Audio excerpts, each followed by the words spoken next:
Hey guys, it's Blaine with Solo YGO. Today I'm going to be doing a Subterror deck list. I think this one's a little bit different from the last time I did it, which was a few months ago, closer to when we first started the channel.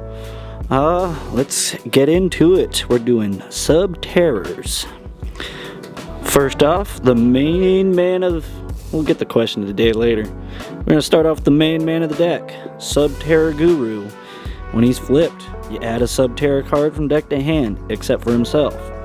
And also you can target another face-up card on the field, change that and himself to face-down defense position, and that's a quick effect if you have another Subterror card on the field. Guru best boy. Next up, the in-archetype hand trap, Subterror Fiendess. Basically, during either player's turn, when the opponent activates a card or effect, just at all, of any kind, flavor, brand, whatever it may be, you can send her from hand or field to the graveyard and then target a Subterror monster you control that's face up, negate the activation, and then change the targeted monster to face down defense position. Now, you do have to have a face up Subterror monster on the field to do this. Also, she has an effect where you can target one monster on the, or target one, is it specifically, yeah, just target one face-up monster you control, change face down to position, and then special summon one Subterror monster from your hand or graveyard in face-up or face-down defense position. It works great because she could flip herself as well. Then we have the one-ofs of the Subterror monsters. Got one Behemoth Ultramaphus, one Behemoth Umastrix, and one Nemesis Archer. Nemesis Archer, basically if she's destroyed, you can special summon another Subterror card in face-up or face-down defense position from, was it deck? Yeah, from your deck. And then Ultramaphus, if he is flipped, also going back a little bit, Nemesis Archer is probably the only one in at least my variant of the deck that doesn't have an effect that requires flipping. She does have an effect if you control another Subterror monster that's face up, and she attacks a face down defense position monster. She just shuffles it back into the deck, so that's really nice. Gets rid of hard to get rid of boss monsters. Then we got Ultramaphus. Basically, when he's flipped face up from face down, he flips every other monster on the field face down, except for himself. He's a good way to flip everything face down. And then Umastrix, when he's flipped face up, he can target and banish any card on the opponent's side of the field. Is it any card or just monster? One monster. It's got to be a monster. It doesn't care if it's face up or face down though. Both of them do have an effect where once per turn they can flip themselves face down. And then also, all the behemoths have that effect. They also have an effect where if a monster on the field is flipped that you control is flipped face down, and you control no other face-up monsters, they can special summon themselves in face-up defense position. Going on from there to Lord of the Heavenly Prison. I don't know if you know this or not, but he likes to protect face-down cards when he's activated. And he stays activated for a turn, but specifically only while they're face down. This is a back row heavy deck along with flip monsters. You want them protected. He does a good job. And if you do activate one of them and then special summon him, that protection does go away, but he also gets to set you one spell or trap directly from the deck for you to use. It gets banished if you don't use it the next turn though.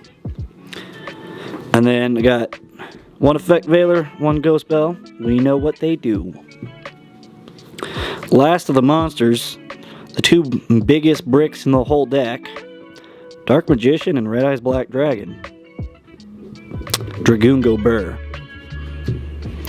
On to the spells. 3, Red Eyes Fusion. Because like I just said, Dragoon Go Burr. And the thing with Subterrors, them being flip monsters, you can still set after using a Red Eyes Fusion. So you can set yourself a Guru after you summon out a Dragoon. From there, one Pot of Duality. It's Pot of Duality. This deck does not special summon very often. It doesn't care about it. It's set pass. Excavate top 3, add 1, can't special summon, and shuffle the rest back. We got our archetypal ones. Subterror Cave Clash. Continuous spell. It makes Guru's effect quick effect at all times. It gives all Subterror monsters control 500 attack and defense for each set monster on the field. That doesn't matter which side. And also, when a Subterror monster you control inflicts battle damage to your opponent, you can target a Subterror card in your graveyard except for itself and add it back to hand. It's a great way to recur the Fienduses. Then I run 1 Terrors in the Hidden City. It's a new in-archetype card. Basically makes it to where your opponent cannot target face-down defense position monsters you control with card effects. And then monsters that you control that were flipped face-up while this is face-up on the field gain 1,500 attack and defense permanently. It'll probably go away when they go back face-down, but hey, that's a big boost. Also, if this card, while it's in the spell and trap zone, is destroyed by an opponent's card effect, you can target a monster in your graveyard and special summon it in face-down defense. Then 3 of the field spell, the Hidden City. I'm so mad that this isn't a Subterror card because it is needed. That reminds me of a card I need to throw back in the deck. Oh well. It's the field spell for the deck. When it's activated, you can add 1 Subterror monster from deck to hand. So add your Guru, or if you already have Guru, add the Fiendus. If you already have her also, add whichever one you want to add from that point on. Also, once per turn, you can change 1 face-down defense position Subterror you control to face-up attack position. So turn 1, you can use Guru's adding effect. Voila. Also, once per turn, when an opponent's monster declares an attack, you can change 1 face-down defense position Subterror monster you control to face-up, negate the attack. You could choose to negate that attack too. You can just switch them to face-up defense and then let the attack continue to go through if you really wanted, but it's really good to negate the attack. Supposed to have 1 terraforming. I don't know why. And then the final spells, 3 super polys. Super Poly Go Burr. Also, these are not my copies, they are Jay's, being lent to me for the video. I usually have them, but I was kind of rushing myself today for no reason. Next up, trap cards. 1 Dogmatica Punishment. You target a face-up monster opponent controls, send 1 monster with equal or higher attack from your extra deck to the graveyard, destroy that monster. And you can't special summon till the end of the next turn after this resolves, which, oh well, we don't special summon a whole lot. 2 Solemn Strikes. It's amazing. 90% of the game is monster effects. Paying 1,500 life points to negate and destroy a monster that's activating its effect. It's well worth it. Or also stopping a special summon.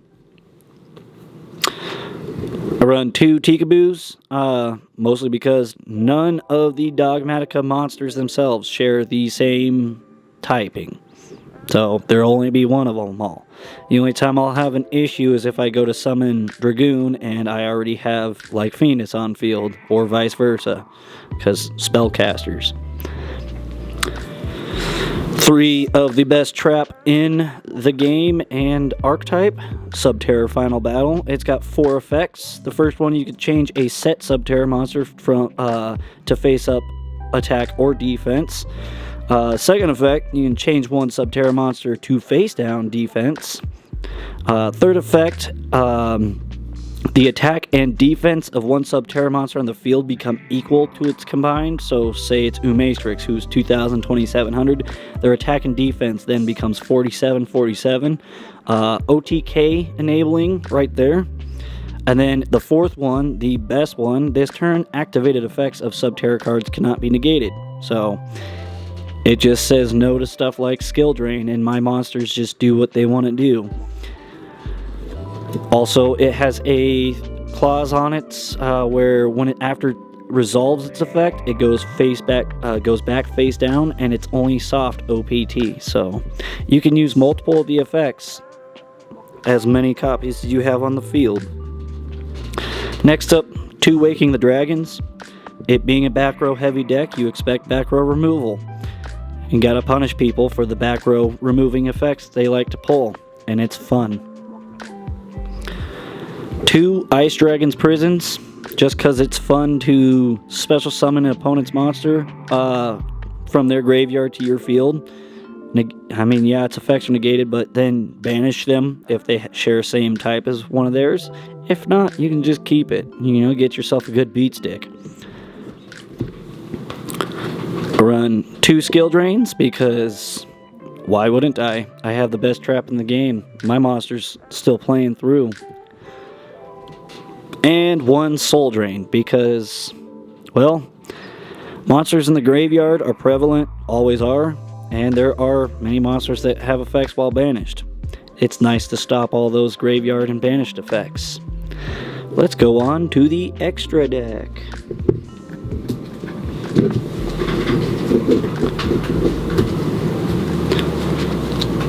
First up in our extra deck, Red Eyes Dark Dragoon, because Dragoon go burr.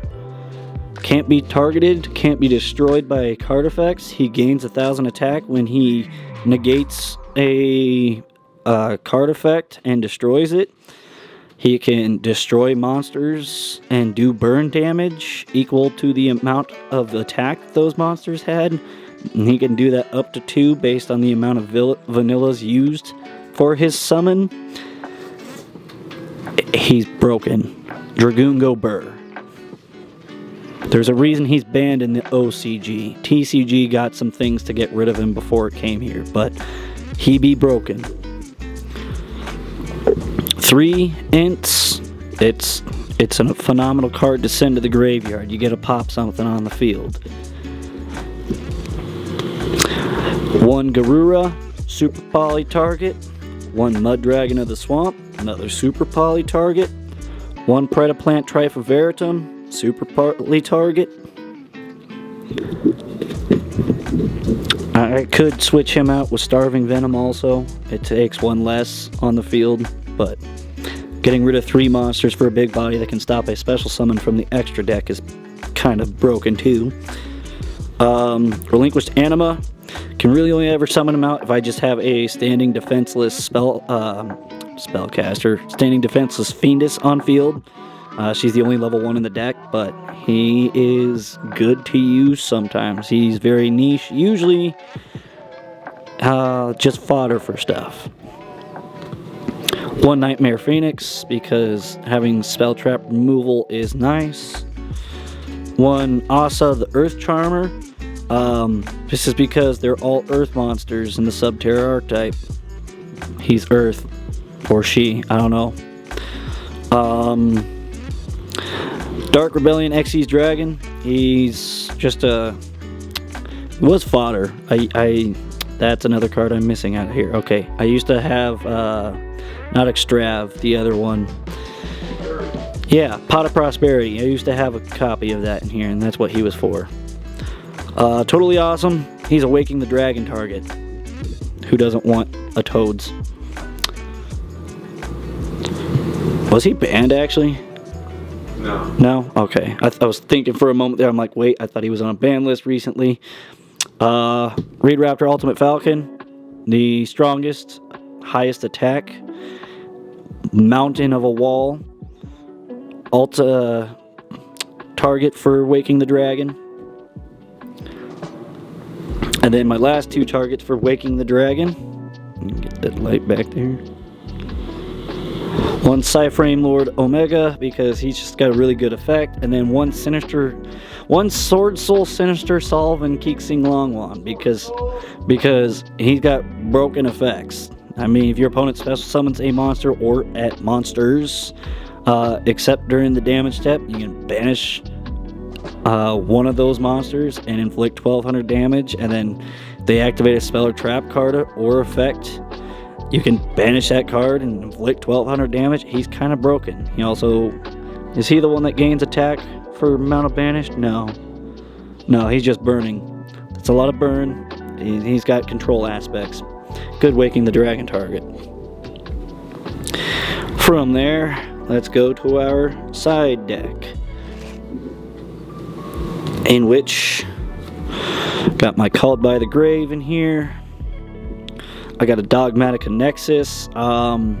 Really, he only comes in based on the kind of decks I'm going against. If they play heavy synchro, Xyz, and links, fusions, all that stuff, he is very active, especially against like Albaz decks.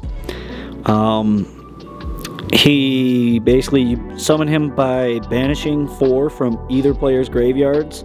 You special summon them, and then at the start of damage step, if he battles a special summon monster, you destroy all the opponent's attack position monsters, then inflict 800 damage for each of them that's a fusion, synchro, Xyz, or link monster. And he's a big body of 3200, 3200. 1 Harpy's Feather Duster. 1 Heavenly Zephyr Miradora. He's pretty niche. Basically, he cannot hit the activation of his effects, can't be negated. If your opponent special summons a monster 2000 or more attack from the extra deck during the except during the damage step, you can special summon him from your hand, and then if he is special summoned from the hand, you can target 1 face-up opponent's monster that was special summoned from the extra deck. Neither player can activate that monster's effects with while this monster is face-up on the field. So, you know, this was actually something I played in my old Bujin deck against Drytrons, and it helped me beat them because I would wait for them to summon out the Mu Beta Fafnir. That would shut down a lot of their plays at that point. Lightning Storm. Good boy Nibiru. The Salomon Great end board right there. 2 Skullmeisters. He's basically like a ghost spell, but he counters any effect that's activated in the graveyard. 3 Destructive Daruma Karma Cannons. I haven't actually used this card yet, but in text it's really good. You change as many monsters on the field as possible, face down defense position, and then if either player controls a face-up monster, they must send all face-up monsters they control to the graveyard. So it gets around, you know, your Ultimate Falcons and stuff like that because it's affecting the player, but it also gets rid of any and all link monsters because look, they can't go to face down defense. Sol and Luna. Basically, you use it, you target 1 monster you control and 1 monster your opponent controls, and you apply the following effect depending on its position. If it's face up, you change it to face down, and if it's face down, you change it to face up. It being a quick play, you set it like a trap, wait for the opponent. Say your opponent, you got like a guru that's face down again, you know, and you used its effect your turn, and they summon something that's needed for their plays, like a link or something like that. You flip theirs face down, summon yours, and you get his effect back. Solemn Strike, a Ghost Ogre, and then a Twin Twisters. I probably need to revamp this a little bit more, but that is all of it for today. So question of the day, I'm gonna ask, what is your guys' favorite flip monster? This is a flip and trap deck. I'm going to go with the flip monsters because flip effects, other than, you know, the handful of archetypes like Shadal's Subterror, I don't even know any other good ones. Goat monster that's good. Every goat monster that was ever good. Flip effects just kind of got done dirty, kind of like rituals. Jay's favorite is Penguin Soldier. I'm going to have to say my all-time favorite, probably Cyberjar. Back in those goat days, it was a toxic one. Morphing cool too. Morphing Jar is cool. Morphing Jar number 2 caused problems as well. Yeah, that'll be the question of the day.